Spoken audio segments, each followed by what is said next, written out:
Hello dear listeners, you are tuned in to International Radio, bringing you the latest updates. I'm your host, Aida Mamadova.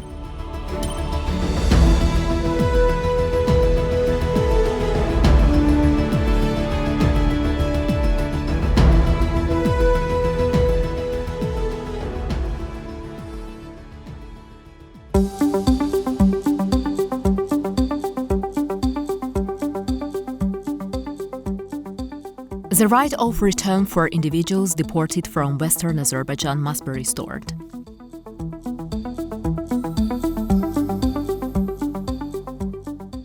For 200 years, our compatriots have been subjected to ethnic cleansing, genocide, and deportation by Armenia.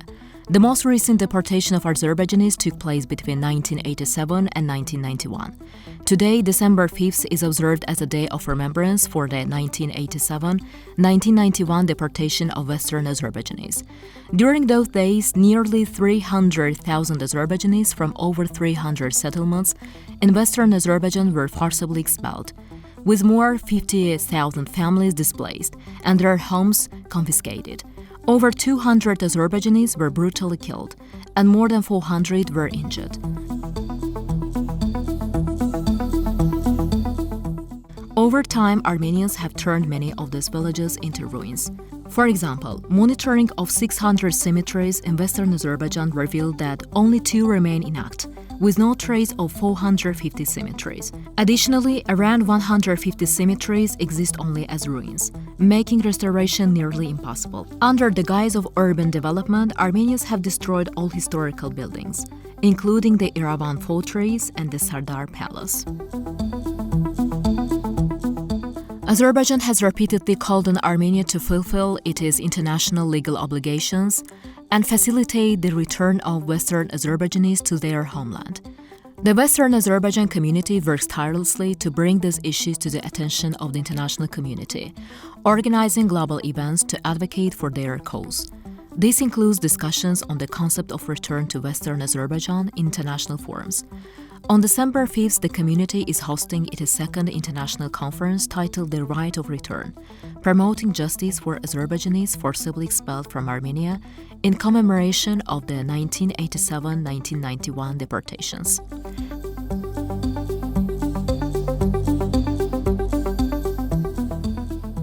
It is worth noting that 2 years ago, during the opening ceremony of the Western Azerbaijan community's administrative building, President Ilham Aliyev met with a group of intellectuals from Western Azerbaijan. He stated, "I believe that international conferences on Western Azerbaijan should be held in Baku, annually and biennially."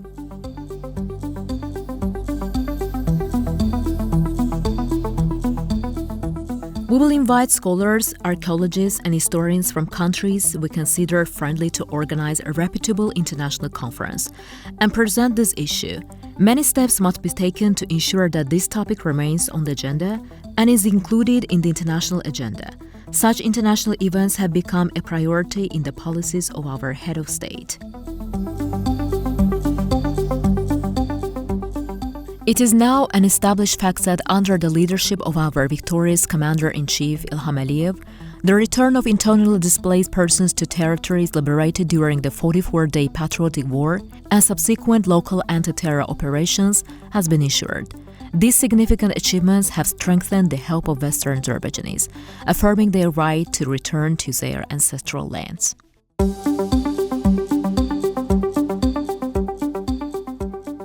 COP29.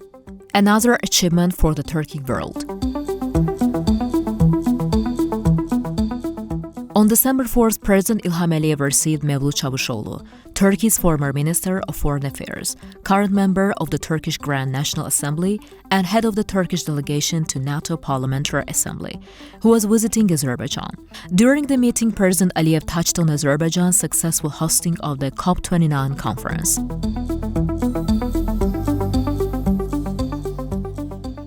The president highlighted the participation of numerous heads of state and government, as well as guests in COP29, emphasizing its success in decision-making. He noticed that COP29 showcased Azerbaijan's potential and leadership capabilities to the world, marking yet another achievement for the Turkic world. The participation of the Turkish president-led delegation was highly appreciated, as it further enhanced the significance of the event. The meeting also underlined the strong and successful development of friendship, brotherhood, and alliance between Azerbaijan and Turkey in all areas, including interparliamentary relations, expressing confidence in the continued strengthening of this tie.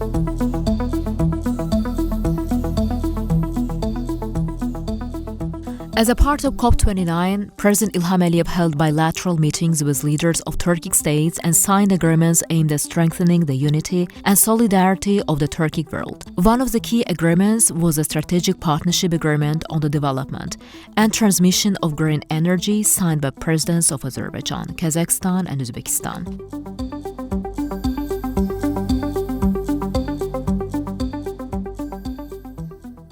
This agreement was recognized as a significant contribution to the unity of the Turkic world. Under this agreement, Central Asia, the Caucasus, and Europe will be interconnected via green energy cables laid under the Black Sea and the Caspian Sea. The development of energy export routes will accelerate the transition to green energy in these countries.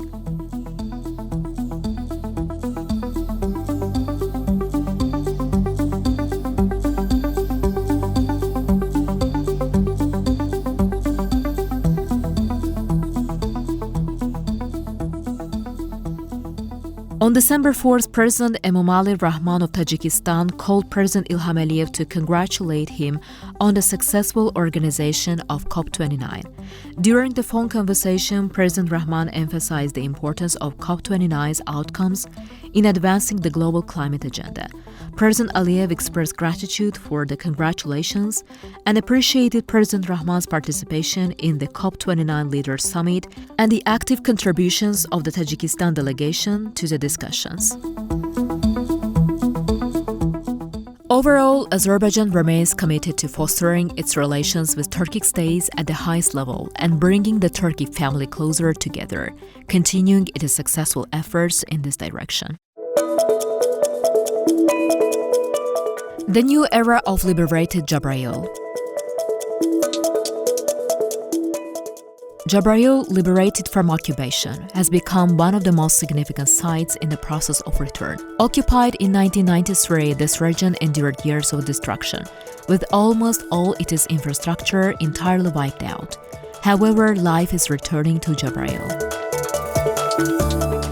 As a part of the Great Return Program, the first resettlement to Jabrayil took place in September 2024. In the initial phase, 36 families comprising 117 individuals returned and resettled in their ancestral lands. In subsequent resettlement phases during September and November, hundreds more families were reunited with their homeland. To date, 237 families, or 912 individuals, have been permanently resettled in the city of Jabrayil.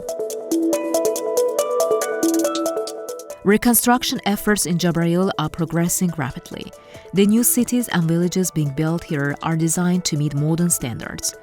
The rebuilding process prioritizes green technologies, digital management systems, and advanced infrastructure projects, all in line with contemporary urban planning principles. This transformation is not limited to restoring residential areas. Simultaneously, steps are being taken to develop the region's economic potential and expand employment opportunities. Plans are underway to build a solar power plant, which will further enhance Karabakh's green energy potential. The reconstruction plans also include the establishment of energy and transport infrastructure, the revival of agricultural areas, and the creation of social facilities.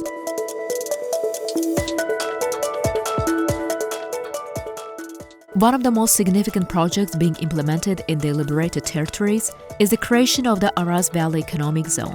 This zone spans 200 hectares and plays a crucial role in the development of Jabrayil district. The restoration of electricity supply has also been a focus, with the commissioning of the Jabrayil substation The district's electricity supply has been fully restored. Additionally, large-scale road construction projects are underway in the district. The construction of new 4 to 6-lane highways connecting Jabrayil is facilitating the region's development and strengthening its ties with other parts of Azerbaijan.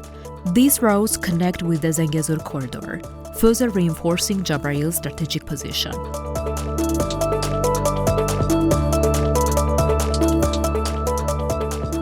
All these efforts reflect the bright future of Karabakh and Eastern Zengezur.